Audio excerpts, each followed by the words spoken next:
tutol ako na maging ombudsman si Remulla, Boying Remulla, kasi Kulikam ang mga kawatan. Yawards, nagpapasarap na lang ang mga hinayupak. Anak ng kamote, ang kakapal ng mga mukha. Grabe na talaga yan, Sandro. Naispata na nagwalwal. Pambihira, nasa Singapore ba to? Nasa F1 ba to? Hindi ka talaga ligtas kahit saan kayo, mga kawatan kayo. Kasi maraming mga Pilipino pakalat-kalat sa buong mundo. Kahit hindi ka magwalwal dito sa Pilipinas, kung magwalwal ka sa ibang bansa, ayan, madali ka talagang maispatan, madali ka talagang mabisto. Dahil iba na ang panahon ngayon, may mga cellphone na, pwede kang videohan at picturean. Kaya kahit anong gawin mong nimal na magtatago ka sa karangyaan ninyo, mahuhuli ka pa rin. Mga kakapal ng mukha ninyo, mga hinayupak kayo. Saldico, puganting si Saldico. Ayan, spotted sa Portugal. Ano kaya ang ginawa diyan sa Portugal, no? O baka namili na naman ng diyan, ng ari-arian. Sobrang daming nanakaw, mukhang namili.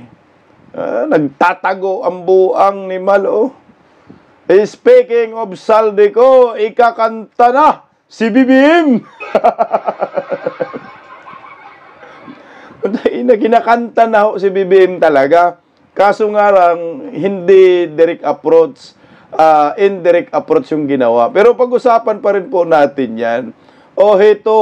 Ito ay hindi nyo talaga magustuhan ang balitang ito. Animal, sumisingit talaga eh. Buyeng kasama na po sa shortlist ng pagiging ombudsman. Nilabas na po ng Judicial and Bar Council ang mga listahan ng pangalan kung sino po ang susunod na ombudsman na pagpipilian naman po ni Bubuim.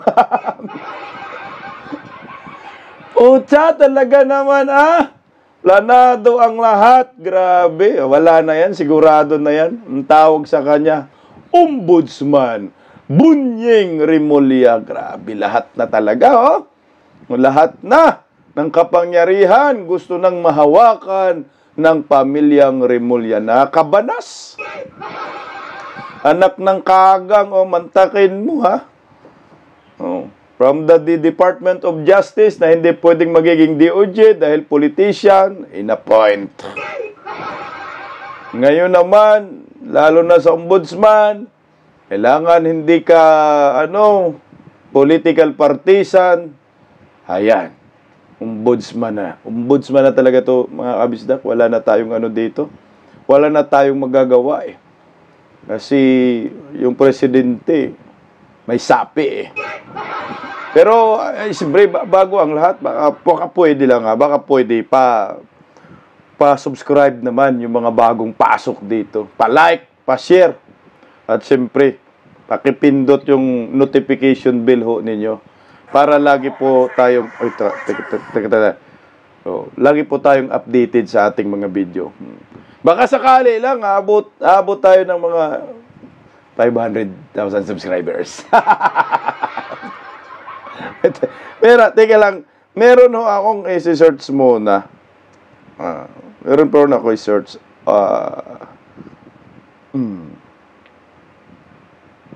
Okay. Okay. Okay na. Okay. Pag-usapan muna natin itong si Bunyeng Remulla. Bago po natin pag-usapan yung pakalat-kalat na si Sandro Marcos at si Saldico. Okay. Naglabas na po ng shortlist ang Judicial Bar Council para sa susunod na maging ombudsman. Napaka-crucial po ang laban na ito. Kailangan maraming mag-ingay sa ombudsman. Kailangan tutulan natin yung pagiging ombudsman ni Boyeng Remulla.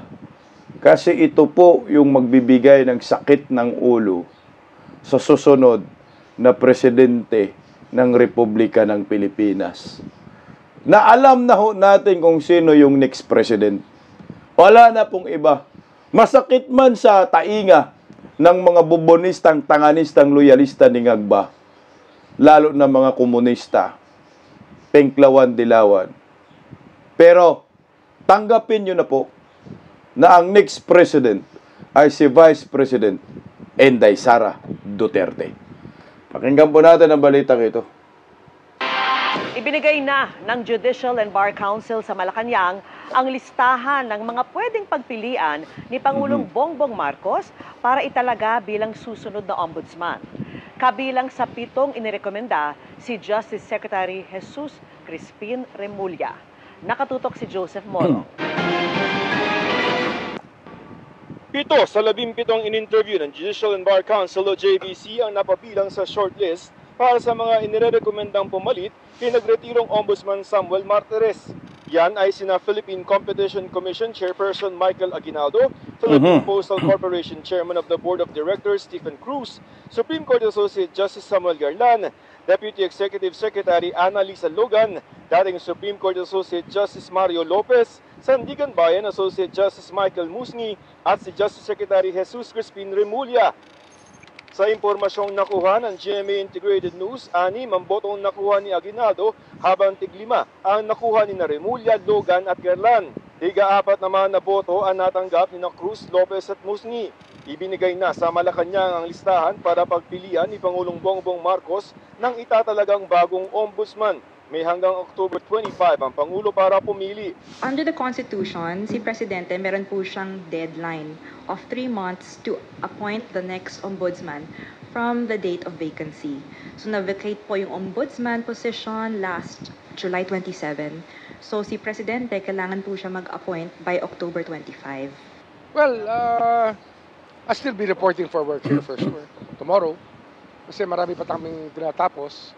Kaya tingnan natin how it goes. Mahalaga ang posisyon ng ombudsman dahil sa kanya isinusumite ang mga ebidensyang nakakalap ng Independent Commission for Infrastructure o ICI tungkol sa mga maanumalyang flood control projects. Ang ombudsman din ang naghahain ng kaso sa Sandigan Bayan. Kaya panawagan ng Transparency Group na Right to Know Right Now Coalition dapat ay independent at may sariling kusa ang magiging bagong ombudsman.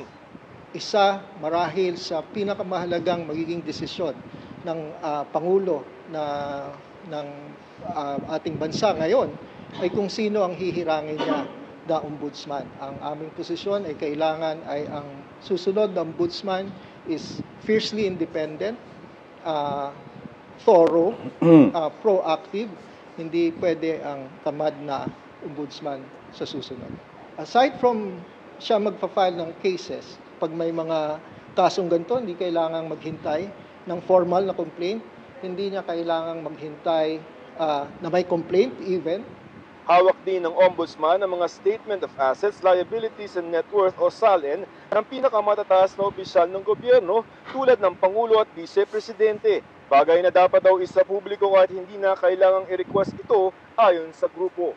Sinabi doon ng framers of the Constitution na itong SALNs is not meant to be kept in archives. It must be disclosed to the public.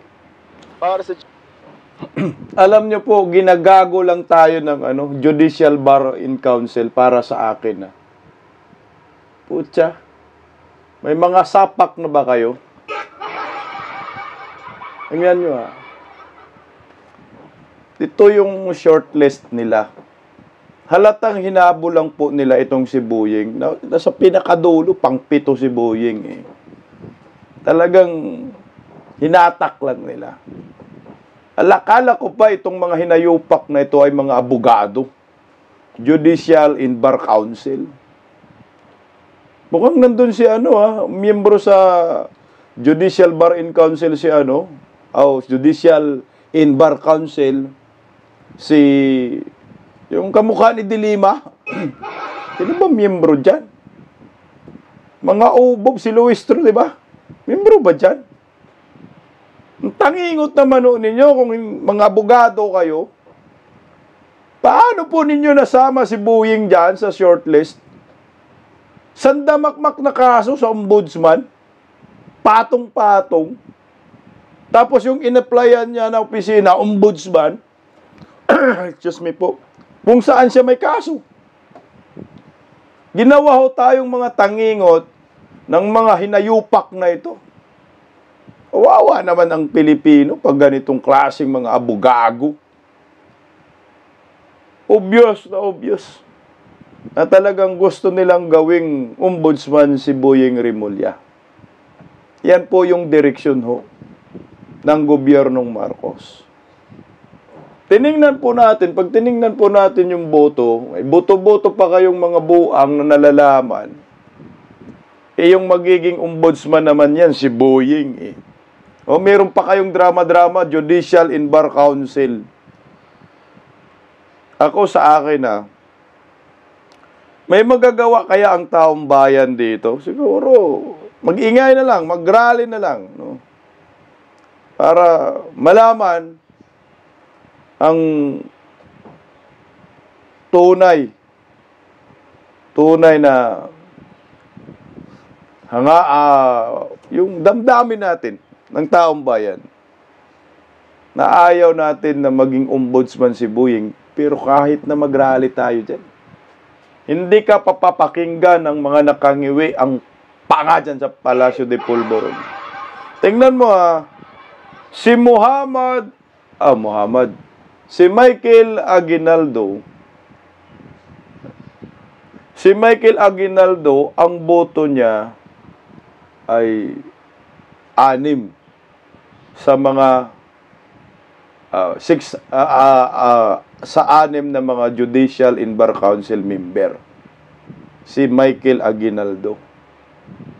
Basahin lang natin kung anong background ng mga nag-a-apply.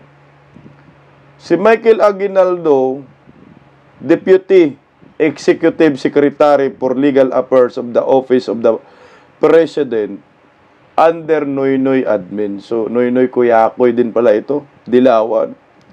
At nagiging investigation and justification office. Na formerly President Anti-Graft Commission. Tapos nagiging private lawyer for 20 years. Tapos nagiging Commission on Audit Chair. Sa panahon ni Tatay Digong din. Maraming posisyon din sa panahon ni Tatay Digong.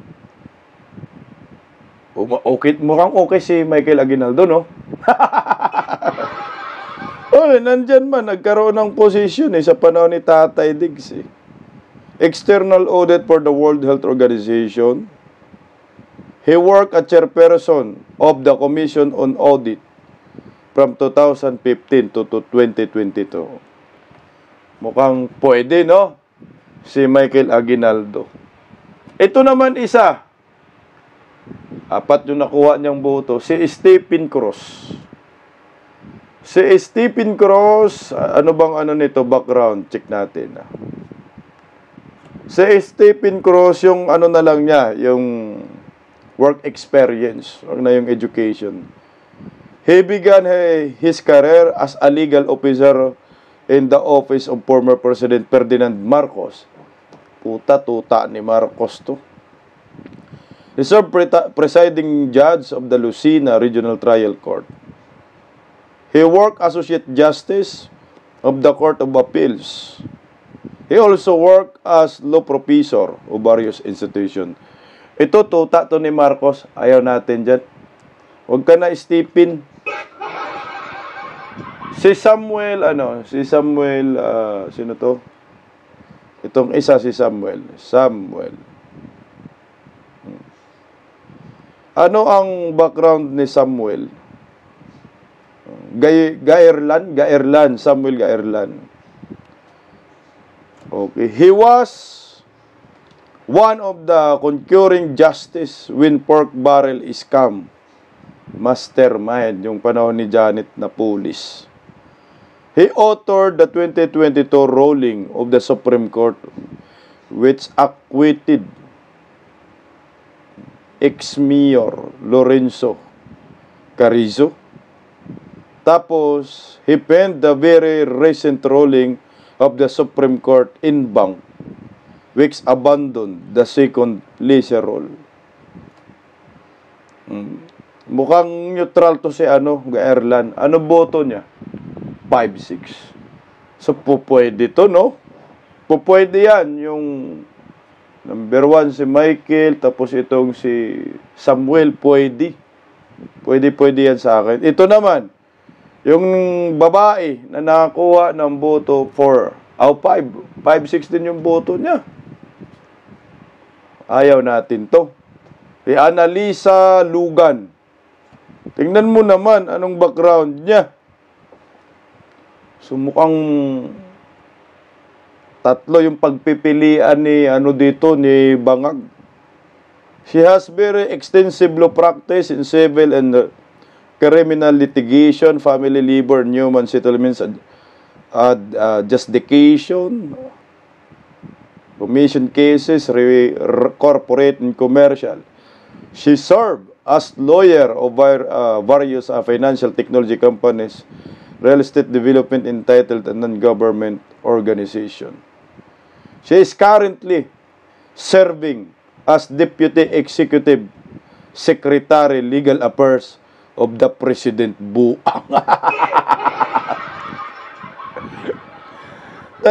Tanginumin, oh. Diba yung isa, ulit, hanapin nga natin si si Michael Aguinaldo. Ulit. He is currently chairperson of the Philippines Competition Commission. Putang ina, mga tuta pala to ni Marcos lahat. Ay, animal gagi. Ay, may gulay. Mario Lopez.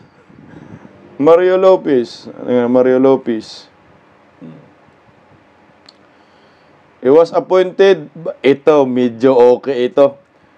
Ex-President Rodrigo Duterte as the 185 Associate Justice of Supreme Court. Puta, si Mario sana, Villamor Lopez, pwede kaso 4 lang out of 6. Tapos ito naman, isa, Michael Michael din. Ilang, si Michael. Ba't ang dami nilang Michael? Musngi pala, Michael Musngi. Michael Musngi is currently serving as the chairperson of Sandigan Bayan. Words na. Natuta rin niya, ni WM. Itong panghuli yung isiningit. Boying Remulla, los! Pag na natin pag-usapan si Boying, nakakainit lang ng ulo yan. Yung background niya. Alam na natin yung pagkatao niya. Sinabi lang natin yung pagpipilian. Pag tinignan nyo po, halos lahat ng mga nasa shortlist ay tao ni Bongbong Marcos. Mukhang isa lang ho dun na hindi tao ni Bongbong, itong si Lopez lang. Si Mario Lopez. Yun yung may medyo na-appoint ni Tatay Digong. Sana yan ang magiging ombudsman. Pero malabo.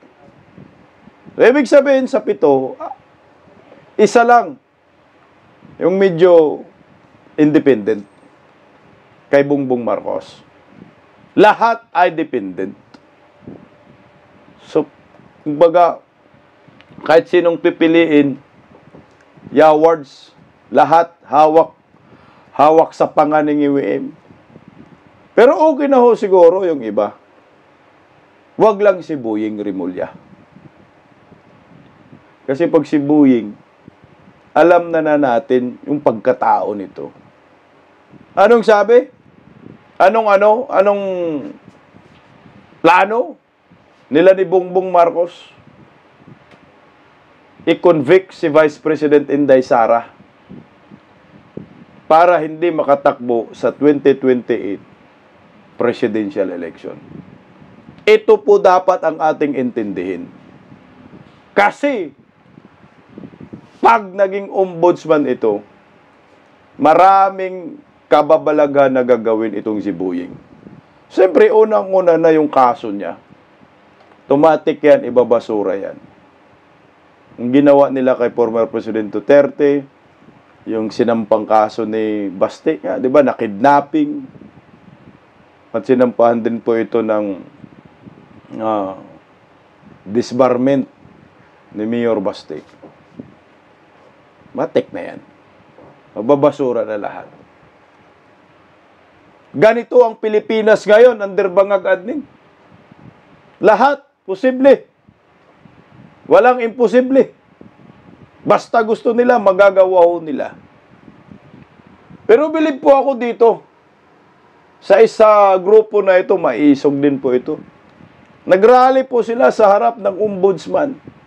At talagang tinutulan po nila na maging ombudsman si Boying. Pakinggan na natin itong matalinong batang ito. Una sa lahat, tutol ako na maging ombudsman si Rimulya, Boying Rimulya, kasi ang pagiging ombudsman kasi hindi yan pwede sa mga politiko. Correct. O may mga kamag-anak dyan sa politiko o isang bayaran na kagaya ni Boying Rimulya.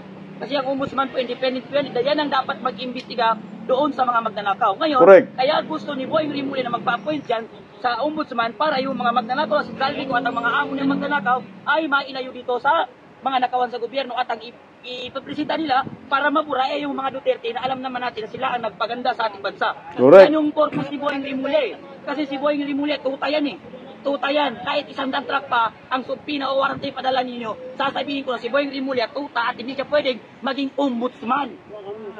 Oo. Kasi siya, bata-bata siya ni BBM, bayaran si Rimulya Tapos ngayon iuupo mo sa ombudsman para ano? Para mapabilis ang process ng impeachment BP Sara para mapigilan siyang tumakbong presidente sa 2028. At maprotektahan itong tatlong mga buhaya na magnanakaw sa gobyerno. Yan yung purpose kung bakit niya gustong makuha itong ombudsman na posisyon. Yan po.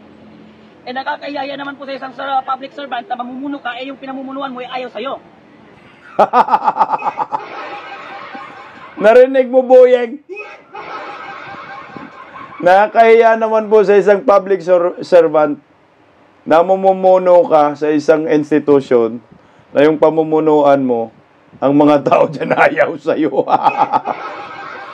Alam mo, sir, matalino ka kumpara sa mga miyembro ng Judicial and Bar Council. Putang tumpak talaga. Dapat yung in-appoint dyan, hindi politician. Hindi dependent sa politiko. Dapat independent. Kasi ang imbestigahan dyan, mga kawatan. Tapos ilagay mo dyan, kawatan. Protektor ng mga kawatan. Apo dyan, ano ang mangyayari sa Pilipinas? Wawa naman ang Pilipino.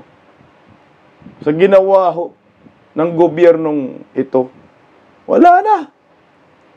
Harap-harapan na tayong ginagago, hindi pa rin po tayo pumalag. Yung iba, wala, tahimik. Pero bilib ako sa batang to. Ang talino, ha? May sense lahat ng sinasabi. Hindi kasi po pwede na yung i-appoint mo sa ombudsman ay merong pinoprotektahan at merong plano. Ano bang plano? Siyempre, ang mga Duterte, halatang halata na, gusto nilang i-convict si Vice President Inday Sara dahil sa 125 million di umano. Ang tunay na may salarin, yung 1.2 trillion pesos. Sila. Sino protektahan nila? Kalyado nila. Kalyado ni Bongbong Marcos. Si Bongbong Marcos mismo ang pinoprotektahan yan. Alam nyo, pag magiging ombudsman si Boying, ang sakit sa ulo yan ng magiging next president. Kung si Vice President Inday Sara maging presidente, si Inday Sara naman talaga, 7 taon po yan si Boying maging ombudsman. Ang ombudsman kasi 7 years. Ang term limit. Except na lang, kung mag-resign ang buang kapal ng mukha, magretiro, medyo mapababa yung term niya. Or, i-impeach Yung ombudsman, pwede rin ho yun. Kasi nga ho, ang hirap isipin para sa akin na yung isang ombudsman ay tuta ni Marcos, may kasalanan sa bayan. Ang tanga na siguro ng Pilipino kung papayag ho sila na maging ombudsman si Buying.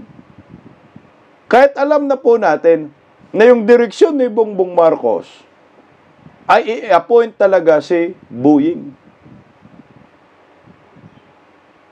Ngayon, ano po yung magiging resulta at kalagayan po ng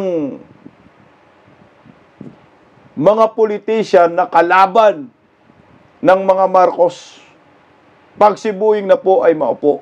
At ano po ang kalagayan ng kanilang mga kakampi, lalo na po ngayon ay mayroong issue sa flood control na sobra-sobra ang pangungurakot. Panigurado, pipiliin lang ho talaga ni Buying kung sino po yung kakasuhan. Yan ang malinaw dyan. Si Buying yung pinaka-last resort ng Marcos admin pagkatapos ng termino ni Bongbong. Hindi makasuhan ang mga kawatan under Marcos admin dahil kay Buying. Dahil yung government officials, ang kaso niya nasa Ombudsman, Sandigan Bayan, sa akit ng Sandigan Bayan. Paano akit ng Sandigan Bayan kung sa Ombudsman wala na? Basura na yung reklamo. Puta, napagaan ang buhay ng mga hinayupak ng mga kawatan, no? Kaya pag na-appoint si Buying Rimulya, ito po yung mangyayari dyan. Ang mga kakampi ni Marcos, katulad ni Martin Romualdez, Saldico, panigurado, linis ang mga mukha ng mga hinayupak na yan kasama si Bongbong. At pwede lahat ng kaalyado ni Bongbong Marcos ay mag-anlikawat yan. Oh, anli magnakaw. O bakit? Kung magnakaw sila hanggat sa malimas ang kaba ng bayan, wala nang pipigil sa kanila. Kasi kahit sampahan sila ng kaso sa ombudsman, walang mangyayari sa kaso. Si Buying ang bahala dyan. Oh, may magrereklamo sa ombudsman na ikaw kurakot? O sige, may magreklamo ka dun. Anong mangyayari dun sa reklamo? Basura. Matik yan. Yan ang malinaw dyan. At ang pinakamasakit na mangyayari dyan, pag maupo na si Buying, number 1 puntaryahin nila ang pamilyang Duterte. Kasi alam nila na babawian sila ni Vice President Inday Sara pagkatapos ng kanilang termino. Pag naging presidente si Inday, wala na kasing makapipigil yan na maging presidente si Inday. Kaya ito si Buying ipinilit ni Bongbong Marcos. Ginago nila ang mga Duterte. Ginago nila ang mga kaalyado, mga kakampi. Alam nga naman, hindi gaganti si Vice President Inday Sara. Gaganti dyan si Inday. 100%. Kaya, pinupront na ngayon si Buying ni Bongbong. Kasi alam ni Bongbong na no mercy si Vice President Inday Sara. Kaya pinagtulungan nilang sirain si Inday Sara. Kasama ng mga Pinklawan, kasama ng mga komunista. Dahil may mapaglalagyan sila pag si Inday Sara na ang maupong presidente. Putsa, matinding laban ho ito. Tingnan nyo. Marami na pong mga legal expert na hindi maganda ang mga komento pag si Buying ay maging ombudsman. Isa na po dito si Ma'am Malutikia. Pakinggan po natin ang kanyang ang kanyang komento ho dito. Narito po. I look at three from the 7 names that were from the list that was submitted to the office of the president. There are actually 3 who stood out in terms of the votes they got from the JBC. There's Michael Aguinaldo, whom we know served during the time of President Aquino as COA. There is Desla Ana Logan, who is very close to the First Lady, and is incumbent in the Office of the Executive Secretary, and of course, Secretary Remulla.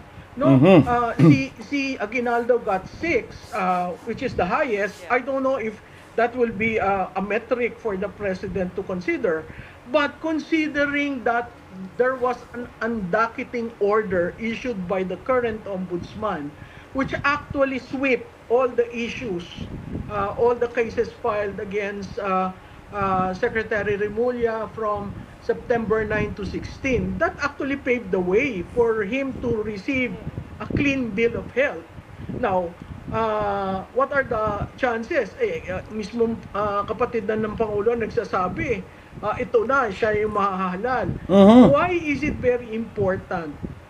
Because whoever gets to be picked will be serving the first 3 years of an ending Marcos administration.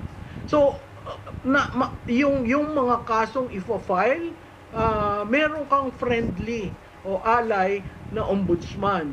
Tapos, ang term niya is 7 years. So, yung first 3 years ng susunod na administration, kuha niya rin yun. Okay, pero matagal na tong chismis eh. Kumbaga ngayon lang siya nagiging mainit kasi nga nagyari yung undocketing and then nasama sa shortlist si Secretary Boying Malu. Pero that narrative has been around for a while. That as soon as Martires retired, everyone was saying Boying Malu is going to get it. So do you also think that he's sure to get it now? And like how does this tie into 2028? Because that original narrative goes all the way to 2028.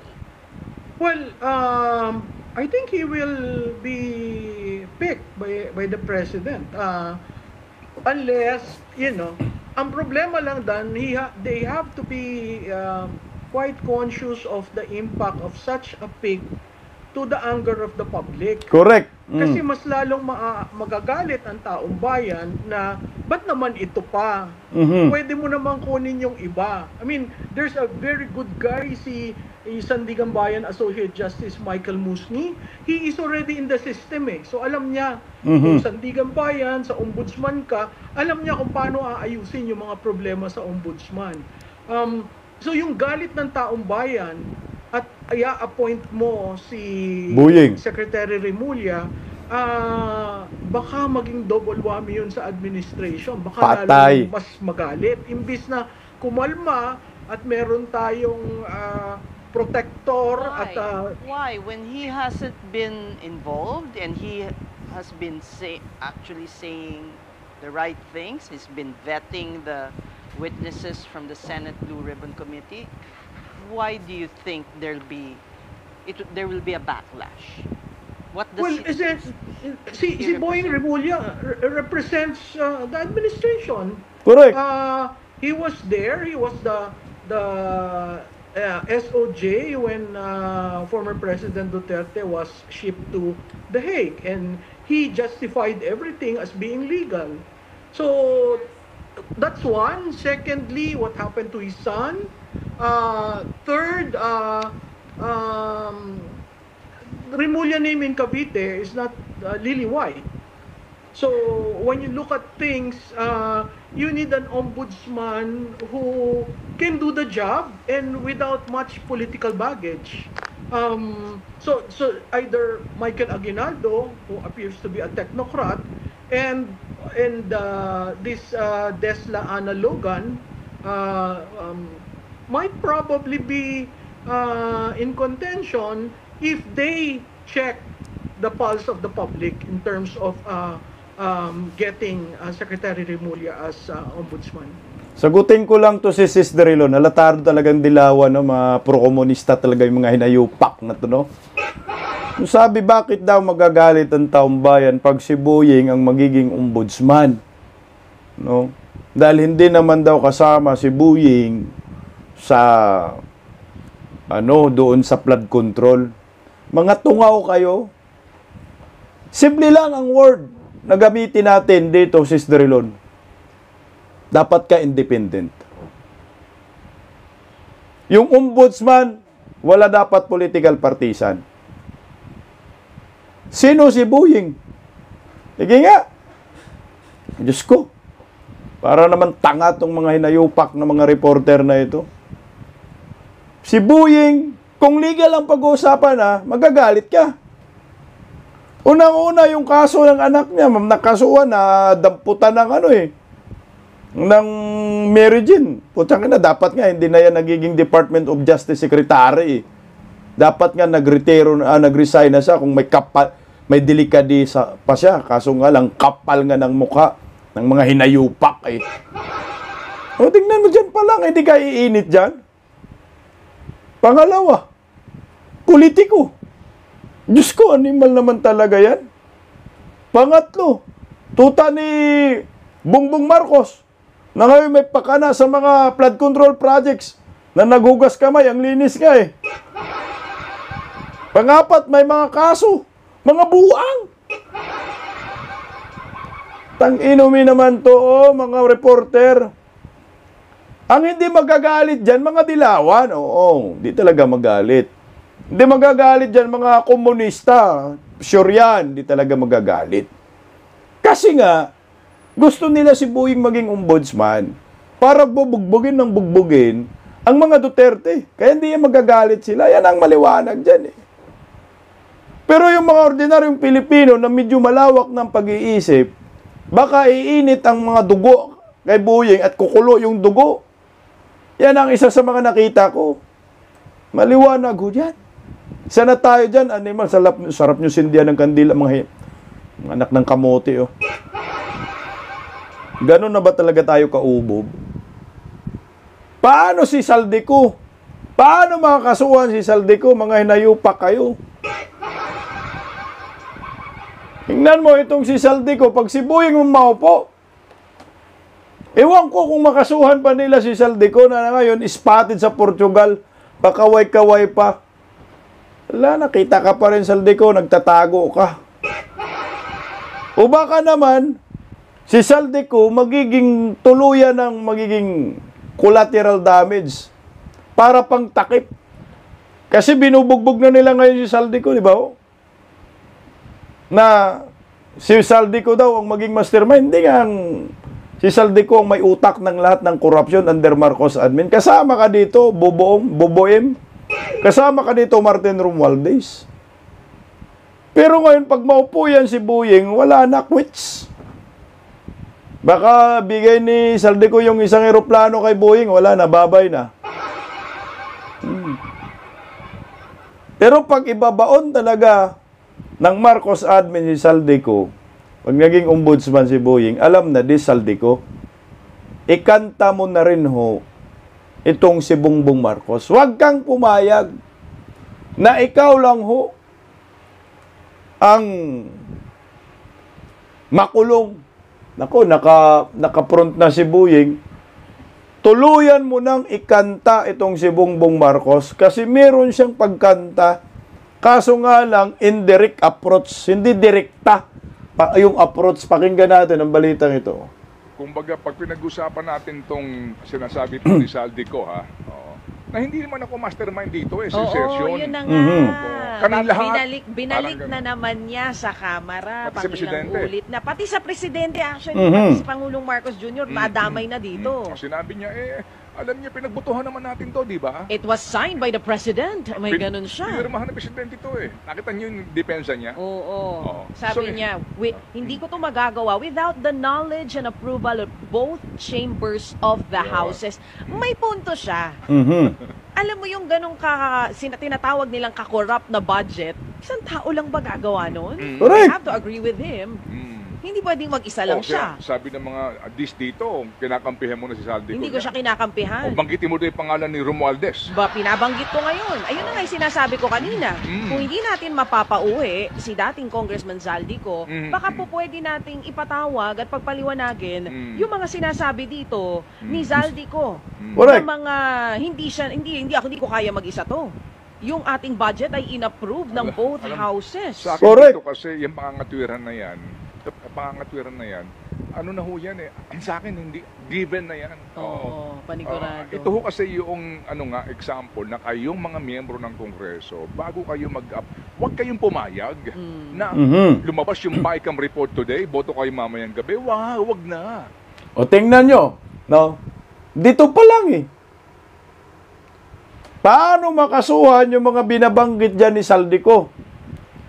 Yung mga pumirma sa BICAM, yung pumirma sa yung General Appropriation Bill na nagiging GAA. Di ba? Sino ba yan? May involved. Grispo. Di ba? Sila kasama ba sila Manix, Romualdez, Kimbo, si Kimirot, di ba? Yung mga nasa small committee, Bongbong Marcos. Paano yan makasuhan? Sige nga. Ang magdinig dyan, ombudsman. Sarap magmura, no? Wala na yan, quits na yan. Pag si Boying magiging ombudsman. Yan ay isa sa pinakapo. Tanginumin. Nakakabuisip ba? No? Gusto mo mapanagot ang mga kawatan under Marcos admin. Pero paano po sila mapanagot? Kung mismo yung ombudsman ay kakampi ng mga kawatan, kagaya po itong isa pang anak ng kagang naman ito, tabla rin hinayupak kawatan. Wala na, nagwalwal na lang sila, ang kakapal ng muka. Ayan, tingnan mo yung araw. May makikita kang impacto dyan, Nakita ng mga OFW, tinanggalan ko lang ng audio kasi may copyright Nakita na ispatan ng mga OFW si Charis. Ayan yabang ang buwang. Pero height pa lang, kitang-kita na putot, mukha pa lang. Si Charis na. Alam nyo po yung na yan, yung party-party na yan, yun yung mga party-party daw ng mga kagaya ng F1 Racing. Pag may mga F1 Racing daw, meron daw ganung party, ito yun. Kaya namasyal ang hinayupak, no? Nagwalda sa kaba ng bayan. Ito yung original Nipo Bibi talaga, Walang pakialam sa mga nalindol, walang pakialam sa mga nabaha, walang pakialam sa mga nabagyuhan, walang pakialam sa galit ng mga Pilipino. Basta sila walwal lang ng walwal to the max, ubusin ang pera ng bayan, papahirapan tayong lahat. Ayan ang gusto ng mga animal, ng mga kawatan sa gobyerno. Paano po makasuhan ang mga buang na yan kung nakaupong ombudsman si Boyeng Remulla, panigurado quits ang mga kaso ng mga animal. Ayan Kitang-kita, di ba? Pormahan pa lang, kita mo na si Charis. Sige lang, ipopost natin kunti. Tingnan niyo mo pagharap, Ayan, Sino yan? Kamukha. Ang kapal ng mga apog ninyo. Kita niyo ba? Ayan, nasa gitna. Yan talaga, kitang-kita na. Si Charis. Wala na pong takas kayo dito. Ganito ang pamilyang Marcos. Napaka-insensitive. Wala po silang pakialam dyan sa mga mahihirap.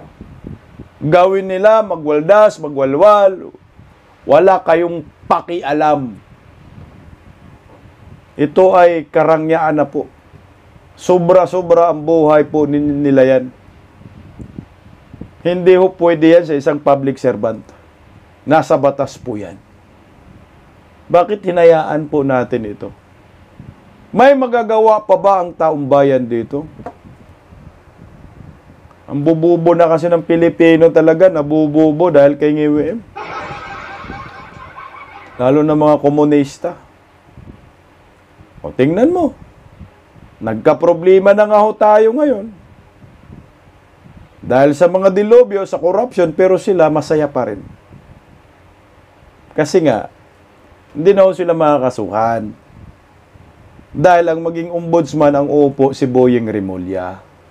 Ang tanong, anong gagawin natin dito para matigil ito? Mukhang okay na talaga yung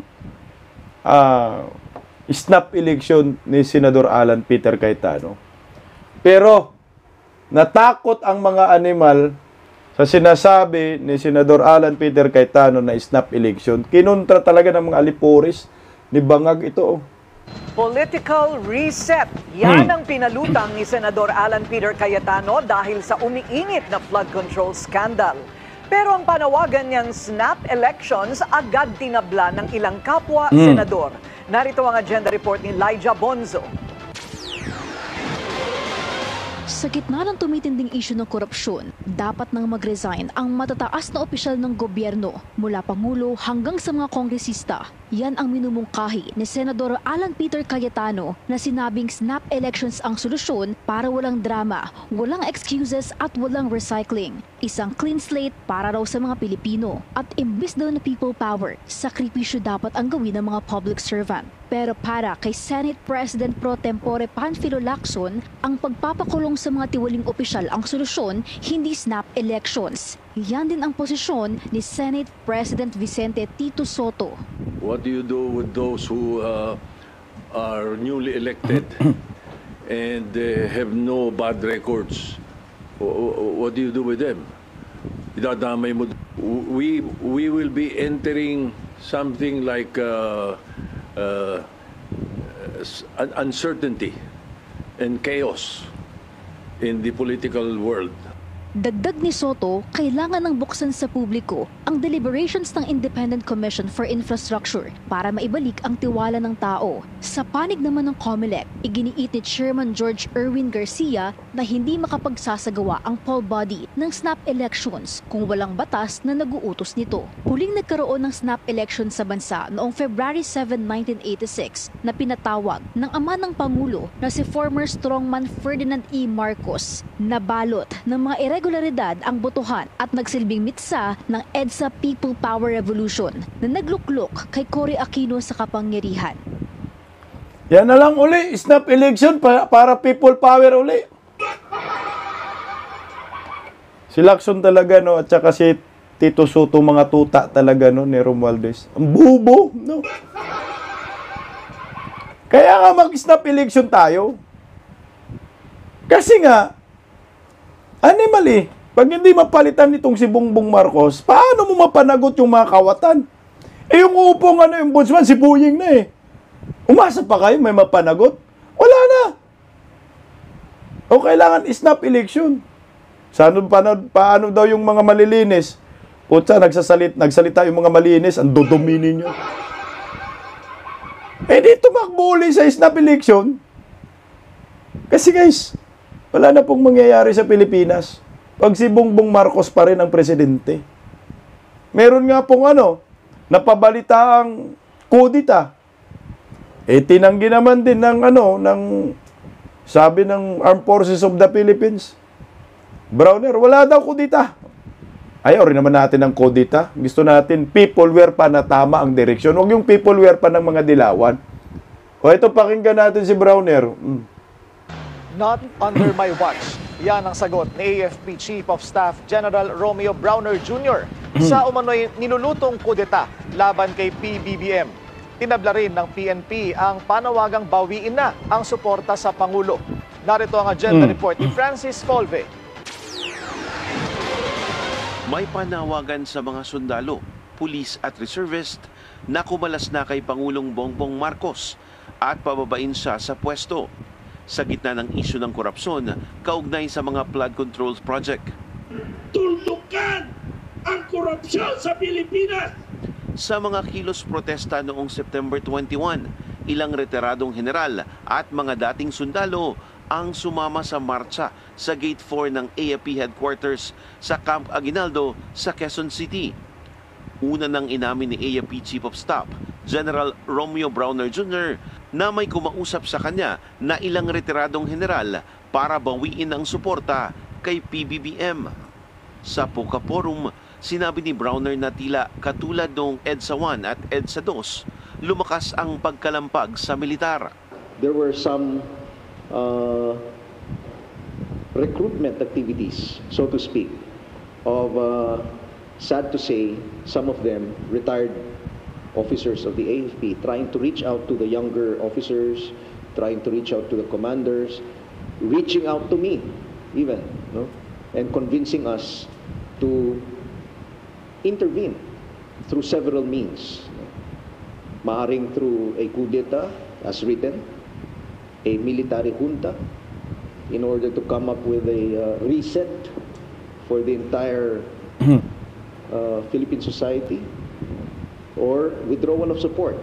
Pero pinabulaanan ni Browner na may nilulutong kudeta laban sa Pangulo. Nagulat daw siya nang mabalitaan niya ito at tinanong niya mismo ang Pulitzer awardee na nagsulat ng artikulo kung saan si Browner pa mismo ang kinukot umano nito. If you're referring to me, then I can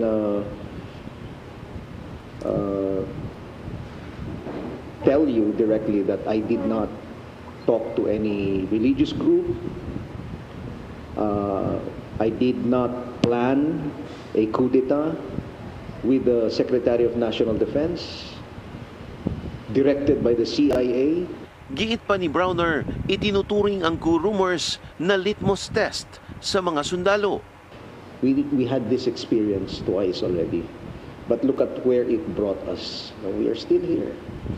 So we believe that a military intervention in any form is not the solution to the things that we are now experiencing in our country. Sa hanay naman ng PNP, hindi raw kailangan ng loyalty check. Sa akin, wala pa namang kumakausap, as well as my staff, as well as the commanders, and even the regional directors, kasi yan ang mga pinaka-importante, whether civilian and or retired armed forces or Philippine National Police officials. At sakali mang mangyari ito, pagka meron, and then maybe pwede ko silang kausapin not to do it and what's the basis. Sapat na raw ang sinabi ni PBBM na siya mismo nais nang mapahinto ang korupsyon. Kaugnay nito, nakalatag na ang plano para sa panibagong kilos protesta na ikinakasa ng iba't ibang grupo sa November 30. Putya, ayaw ko na mga November 30 na yan, animal na yan, mga komunista.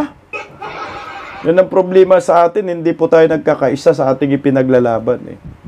Pero nakakadismaya kasi itong mga uniform personnel, mga active armed forces of the Philippines, parang tiwala sila kay Bongbong na ginagawa ang tungkulin para labanan ang korupsyon. Ang tanga ninyo. Mag-apat na taon na dyan nakaupo sa pagkapangulo, hinayaan yung korupsyon. Wala na ho yan. Drama na lang ho yan.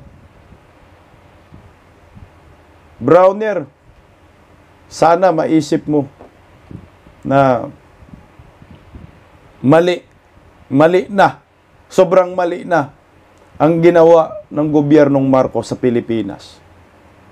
Kaya mas maganda siguro yung snap election para matuldukan na po natin ang problema.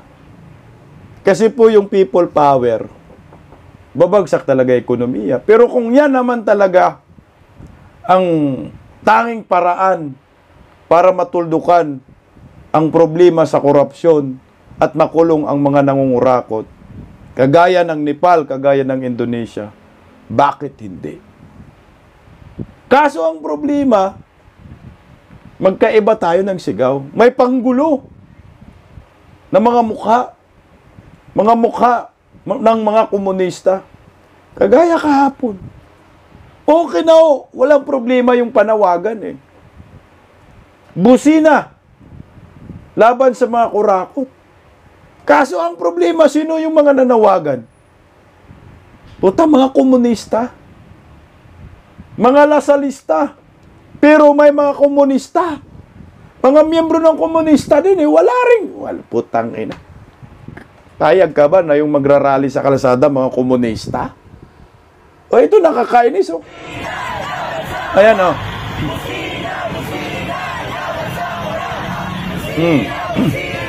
Tingnan nyo naman yan.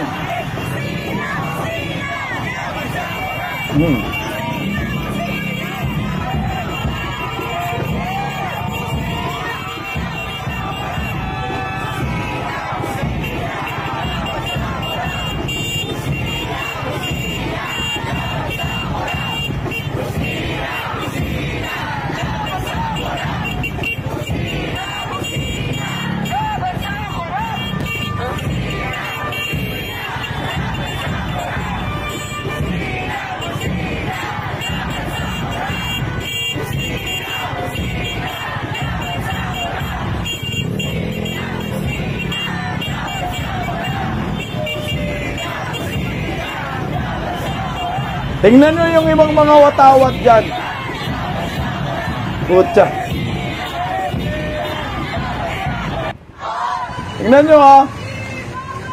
Tingnan nyo.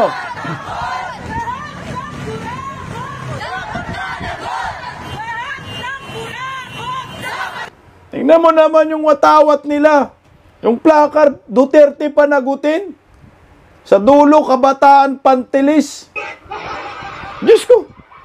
Anong patutunguhan natin dyan? Oh. Oh. Makibaka, wag magbaboy. Akbayan. Kabataan. Diyos ko, Ginoo. Duterte panagutin? Paano tayo magka-peopleware pa? Paano magkaisa dyan sa panawagan? Yan tangingot ng mga sigaw eh. Okay na ho yun, busina. Laban sa kurap. Pero pag makita mo Duterte, may placard. Ibang usapan na yan. Wala na sa hulog ang inyong panawagan. Makita mo mga watawat ng mga komunista, sasali ka dyan? Sige nga. Pag matino kang tao, hindi ka sasali dyan. Ang tatalino sana kasi lasal. Mga nasa lasal. Pero ang bububo, hindi alam yung mga panawagan. Kurakot ba ang mga Duterte? Yung kay Inday Sara, sinabi na nga ng COA eh. Unmodified opinion. Walang korupsyon. Putang ina, ito yung mahirap dyan. Paano ka sasabay sa kanilang panawagan? Eh kung alam mo, baluktot mula noon hanggang ngayon, hausaw yung panawagan nila sa Zarzuela. Wala kang BBM resign ang mga tanga. Wala kang Martin Romualdez, Saldico panagutin. Puta na, busala kayo ni Saldico. Panglilihis. Maliwanag. Diversionary tactics. Para yung isip ng mga tao mawala doon sa pangalan ni Bongbong Marcos, Martin Romualdez at Saldico. At gusto nila idiin ang mga Duterte. Ang tatanga nyo. Yan ang totoo dyan. Ang ubog ninyo, pilit ho ninyo, nililihis ang tunay na may kasalanan kung sino. Wala na pong iba, yung tatlong apelyido, mga bugok kayo. Saldico, Romualdez, Marcos, sila ang may dahilan ng lahat ng ito. Kayo, mga kabisdak, sasama ba kayo sa rally nila? Putang ina, kayo na lang, sila na lang. Panawagan ninyong baluktot, paninindigan ninyong baluktot. Ano kaya ang mangyayari sa Pilipinas kung magpatuloy yung panlilinlang ng mga komunista? Mapanagot kaya ang kawatan? Puta si Boyeng magiging ombudsman. Good luck na lang sa ating lahat. Bisdak Pilipinas. Paggising sa umaga, tanghali at gabi, nakikita ko ang post niya, ang hapdi. Paano nga ba to? Di ako makatanggi. Watch ko na lang at isipin ng mabuti. Bisdak Pilipinas. Bisdak, tinig ng katotohanan. Sa bawat vlog may laban sa kasinungalingan. Mulat ang mata, gising ang masa. Bisdak Pilipinas, para sa bayan, gumigising sa diwa. Sa likod ng kamera, tapang ang dala, walang sinasanto kung mali ang gawa. Hinay-hinay, pero palaban. Boses ng tao sa digital na labanan. Bisdak, tinig ng katotohanan. Sa bawat vlog may laban sa kasinungalingan. Mulat ang mata, gising ang masa. Bisdak Pilipinas, para sa bayan, gumigising sa diwa.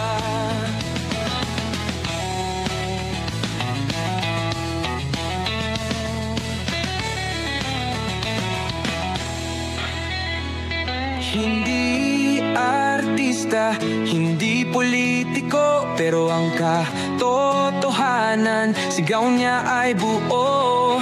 Sa YouTube o Facebook man siya makita, may aral ka pa rin, may uri sa bawat salita. Bisdak, gising sa katotohanan. Di lang kwento, kundi panawagan. Sa bawat Pilipinong naghahanap ng liwanag. Bisdak Pilipinas, kasama sa pagbangon ng bayan. Bisdak Pilipinas, boses ng masa, gising ang diwa. Sa vlog mo may pag-asa.